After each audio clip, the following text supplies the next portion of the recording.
பார்க்குறீங்க. இந்த குளத்தூரில் வந்து இது ஒரு கண் துடைப்பு. என்னுடைய செல் நம்பரு. குளத்தூரில் வந்து எப்படி செக் பண்ண வேண்டும் என்றால், நேரடி ஒளிபரப்பில் எப்படி நேரடி ஒளிபரப்பில் 2 நபரையும் ஓட்டு போட சொல்லணும். 2 நபர் ஓட்டு போட்ட பிறகு அதில் யாரை வெற்றி பெற சொல்கிறீங்களோ நேரடி ஒளிபரப்பில் ஜெயபாண்டி சயின்டிஸ்ட்டு நான் வெற்றி பெற வைக்கிறேன். இந்த மிஷின் டுபாகுரு. இப்போ குளத்தூர் தொகுதியில் இந்த மாதிரி மறு எண்ணிக்கைன்றது இது வந்து ஒரு கண் துடைப்பு. மறு வாக்குப்பதிவுன்னு சொல்லுங்கள். ஜெயபாண்டி சயின்டிஸ்ட்டை கூப்பிடுங்க. நான் வந்து எந்த விதமான சாஃப்ட்வேர் உதவி இல்லாமல் இந்த மிஷினை கண்ட்ரோல் செய்ய முடியும். இந்த மிஷினை ஓப்பன் பண்ணாமல் எந்த விதமான சாஃப்ட்வேரை பயன்படுத்தாமல் இந்த மிஷினில் நான் வந்து யாரை வெற்றி பெற வைக்க சொல்கிறீங்களோ அவங்கள வெற்றி பெற வைக்கிறேன். இது மாதிரி இந்தியாவில் உலகத்தில் எவனாவது ஒரு தொழில்நுட்பவாதி சொன்னது உண்டா? இதை நான் நிரூபித்து காமிக்கிறேன் என்று ஜெயபாண்டி சயின்டிஸ்ட்டு இந்த வீடியோ மூலமாக தெரியப்படுத்திக்கிறேன். இந்த எண்ணிக்கை அப்படிலாம் இருக்கக்கூடாது. மறுபதிவு வாக்குப்பதிவு என்றால் ஸ்டாலினும் 100 ஓட்டு போடட்டும். அந்த டிவிகே கட்சி பாபு 100 ஓட்டு போடட்டும். 2 பேர் 200 ஓட்டில் யாரை 150 ஓட்டில் வெற்றி பெற வைக்க சொல்கிறீங்களோ அவங்கள வெற்றி பெற வைக்கிறேன். ஃபஸ்ட்டு ஸ்டாலினை வெற்றி பெற வைக்கிறேன். அதுக்கு பிறகு 2வது வாக்குப்பதிவு மறு வாக்குப்பதிவு பண்ணி அதில் வந்து டிவிகேவை வெற்றி பெற வைக்கிறேன். அப்போ இவங்க 2 பேர்த்தையும் மாற்றி நான் வெற்றி பெற வைத்து இந்த மிஷின் ஒரு டுபாகுருன்னு நான் நிரூபிக்க தயார். ஜெயபாண்டி சயின்டிஸ்ட்டு இதை கொஞ்சம் பார்க்கலாம். மக்களே, குளத்தூர் தொகுதியில் இப்போ இவிஎம் மிஷினை மறுபடியும் செக் பண்ணிட்டு இருக்காங்க அப்படிங்கிற நியூஸை நீங்க பார்த்துருப்பீங்க. உடனே ஓட்ட மறுபடியும் என்ன போறாங்கன்னு நினைக்காதீங்க. இங்க உண்மையிலேயே என்ன நடக்குதுன்னு ஃபர்ஸ்ட் நான் தெளிவா சொல்றேன், நல்லா கேட்டுக்கோங்க. இது ரீகவுண்டிங் கிடையாது. இதுக்கு பேரு EVM checking and verification. Election rules படி 2வது இடத்துல வந்த வேட்பாளர் 5% மெஷினை செக் பண்ண உரிமை இருக்கு. அந்த அடிப்படையில தான் குளத்தூர்ல 14 பூத்களையும் செக் பண்றாங்க. எப்படி செக் பண்ணுவாங்கன்னா, மெஷின்ல ஏற்கனவே பதிவான ஓட்டுகளை எல்லாம் ஏஜென்ட்டுகள் கண் முன்னாடியே மொத்தமா டெலீட் பண்ணிவிடுவாங்க. அப்புறம் 500ல இருந்து 1400 ஓட்டுகள் வரைக்கும் அவங்களே குத்தி பார்க்க சொல்லி எந்த தில்லுமுள்ளும் இல்லாம விவிபேட் ஸ்லிப்ல கரெக்டா ஓட்டு விழுதான்னு வெரிஃபை பண்ணுவாங்க. கேட்டது இப்போ உங்களுக்கு ஒரு டவுட் வரலாம். ஒருவேளை செக் பண்ணும்போது மெஷின்ல உண்மையாவே கோளாறு இருக்கு, ஓட்டு மாறி விழுந்திருக்கு, ஸ்டாலினுக்கு ஓட்டு அதிகமா வந்திருக்கணும்னு செக்கிங்ல தெரிஞ்சா உடனே அவர் ஜெயிஸ்டார்னு ரிசல்ட்டை மாத்திடுவாங்களா அப்படின்னு அங்கதான் விஷயமே இருக்கு. அப்படி உடனே ரிசல்ட்டை மாத்த முடியாது. ஒரு தடவை ரிசல்ட் அறிவிச்சதுக்கு அப்புறம் அதை மாத்திர பவர் தேர்தல் அதிகாரிக்கு கிடையவே கிடையாது. கோளாறு உறுதியானா தேர்தல் ஆணையம் ஒரு சர்டிபிகேட் மட்டும் ஆதாரமா கொடுப்பாங்க. அதை வச்சுக்கிட்டு நேரா ஹைகோர்ட்டுக்கு போய் வழக்கு போட்டா கோர்ட் விசாரிச்சுட்டு அந்த 14 பூத்துகளுக்கோ அல்லது குளத்தூர் தொகுதி முழுவதும் மறு தேர்தல் அதாவது ரீ எலெக்ஷன் வைக்க உத்தரவிடுவாங்க. ஆக மொத்தம் தப்பு நடந்திருந்தா கண்டிப்பா ரீ எலெக்ஷன் வர வாய்ப்பு இருக்கு. இதை பத்தி நீங்க என்ன நினைக்கிறீங்க மக்களே? உண்மையாவே மெஷின்ல கோளாறு நடந்திருக்குமா இல்ல அரசியல்வாதிகள் நடத்துற நாடகமா இது என்னன்னு உங்க கருத்தை மறக்காம கமெண்ட்ல சொல்லுங்க.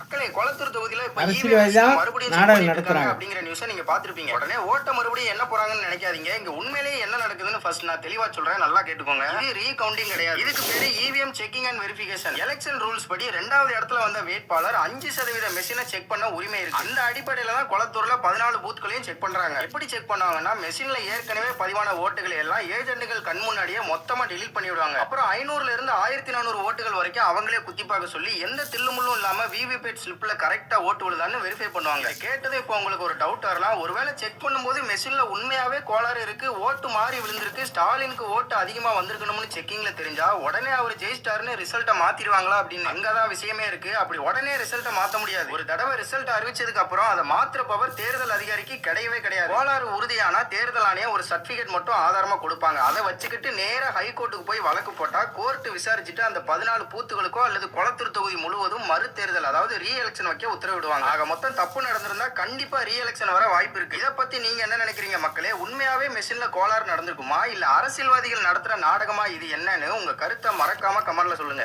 மக்களே, குளத்தூர் தொகுதியில இப்ப இவிஎம் மிஷினை மறுபடியும் செக் பண்ணிட்டு இருக்காங்க அப்படிங்கிற நியூஸை நீங்க பாத்துருப்பீங்க. உடனே ஓட்ட மறுபடியும் என்ன போறாங்கன்னு நினைக்காதீங்க. இங்க உண்மையிலேயே என்ன நடக்குதுன்னு ஃபர்ஸ்ட் நான் தெளிவா சொல்றேன், நல்லா கேட்டுக்கோங்க. இது ரீகவுண்டிங் கிடையாது. இதுக்கு பேரு EVM checking and verification. Election rules படி 2வது இடத்துல வந்த வேட்பாளர் 5% மெஷினை செக் பண்ண உரிமை இருக்கு. அந்த அடிப்படையில தான் கொளத்தூர்ல 14 பூத்களையும் செக் பண்றாங்க. எப்படி செக் பண்ணுவாங்கன்னா, மெஷின்ல ஏற்கனவே பதிவான ஓட்டுகளை எல்லாம் ஏஜென்ட்டுகள் கண் முன்னாடியே மொத்தமா டெலீட் பண்ணிடுவாங்க. அப்புறம் 500ல இருந்து 1400 ஓட்டுகள் வரைக்கும் அவங்களே குத்தி பார்க்க சொல்லி எந்த தில்லுமுள்ளும் இல்லாம விவிபேட் ஸ்லிப்ல கரெக்டா ஓட்டு விழுதான்னு வெரிஃபை பண்ணுவாங்க. கேட்டதே இப்போ உங்களுக்கு ஒரு டவுட் வரலாம். ஒருவேளை செக் பண்ணும்போது மெஷின்ல உண்மையாவே கோளாறு இருக்கு, ஓட்டு மாறி விழுந்திருக்கு, ஸ்டாலினுக்கு ஓட்டு அதிகமா வந்திருக்கணும்னு செக்கிங்ல தெரிஞ்சா உடனே அவர் ஜெயிச்சிட்டாருன்னு ரிசல்ட்டை மாத்திடுவாங்களா அப்படின்னு அங்கதான் விஷயமே இருக்கு. அப்படி உடனே ரிசல்ட்டை மாத்த முடியாது. ஒரு தடவை ரிசல்ட் அறிவிச்சதுக்கு அப்புறம் அதை மாத்திர பவர் தேர்தல் அதிகாரிக்கு கிடையவே கிடையாது. கோளாறு உறுதியானா தேர்தல் ஆணையம் ஒரு சர்டிபிகேட் மட்டும் ஆதாரமா கொடுப்பாங்க. அதை வச்சுக்கிட்டு நேரா ஹைகோர்ட்டுக்கு போய் வழக்கு போட்டா கோர்ட் விசாரிச்சுட்டு அந்த 14 பூத்துகளுக்கோ அல்லது கொளத்தூர் தொகுதி முழுவதும் மறு தேர்தல் அதாவது ரீ எலெக்ஷன் வைக்க உத்தரவிடுவாங்க. ஆக மொத்தம் தப்பு நடந்திருந்தா கண்டிப்பா ரீ எலெக்ஷன் வர வாய்ப்பு இருக்கு. இதை பத்தி நீங்க என்ன நினைக்கிறீங்க மக்களே? உண்மையாவே மெஷின்ல கோளாறு நடந்திருக்குமா இல்ல அரசியல்வாதிகள் நடத்துற நாடகமா இது என்னன்னு உங்க கருத்தை மறக்காம கமெண்ட்ல சொல்லுங்க.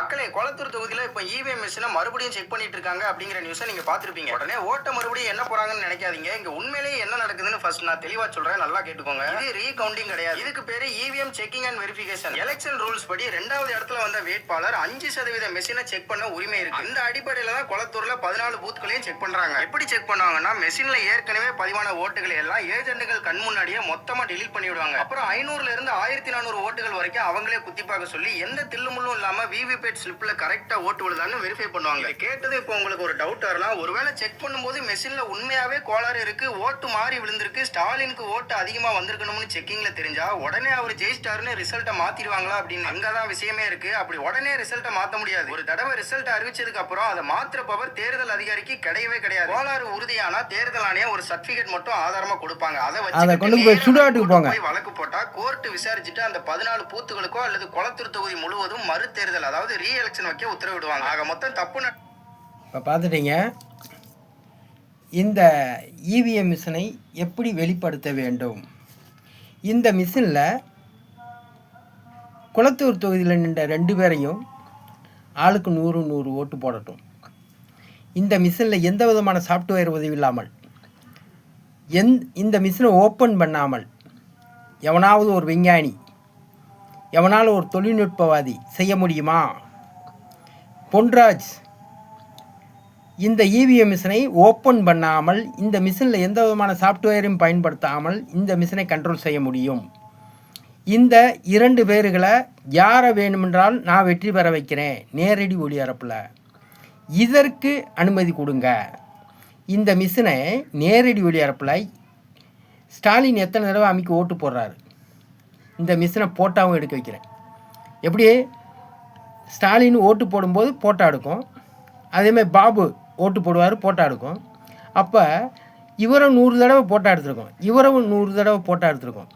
இவர் 100 ஓட்டு போட்டிருப்பார், இந்த சிலிப்பும் உள்ளே இருக்கும், இதுக்குள்ளேயும் 100 ஓட்டு சேவ் ஆகிருக்கும்.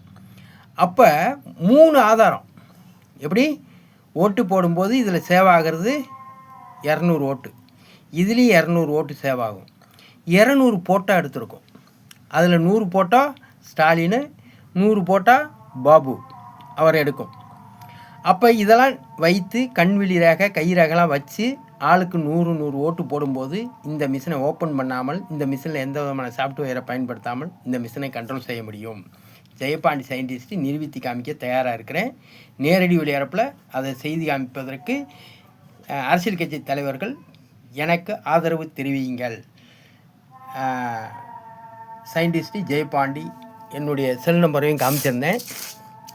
இதை நான் செய்து காமிக்கிறேன். 2014 நான் தான் இந்த இவிஎம் மிஷினில் நம்ம யாருக்கு வாக்களித்தோம்ன்ற அந்த சீட்டு வெளியே வரணும், அதை நம்ம கையில் எடுத்து பார்க்கணும், அதை நம்ம உள்ளே போடணும் அப்படின்லாம் நான் தான் வெளியிட்டிருந்தேன். அடுத்த டேக்கில் பேசுவோம்.